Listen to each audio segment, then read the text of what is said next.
certo homem assaltado foi, espancaram ele até no chão cair. E enquanto ele sangrava, um cidadão passou.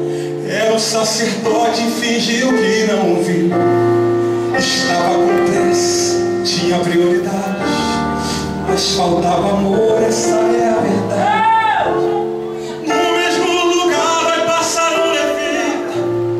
Quem sabe uma canção pra Deus ele cantou, dizendo: eu te amo acima de tudo. Mas como assim mesmo, o próximo ele não amou. Fez a mesma coisa que o sacerdote. Não tinha remédio pra sarar a dor.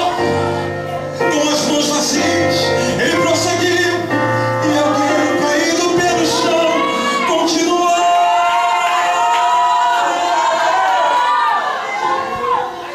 Agora faça uma coisa comigo. Pegue na mão dele, pegue na mão dele. Não, Jesus, quem trouxe azeite, quem trouxe vinho, pegue na mão dele.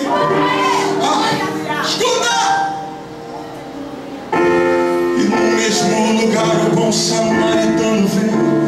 Não sei o nome da sua religião, não sei como ele cantava, se muito bem orava. Só sei que ocupado estava em suas mãos.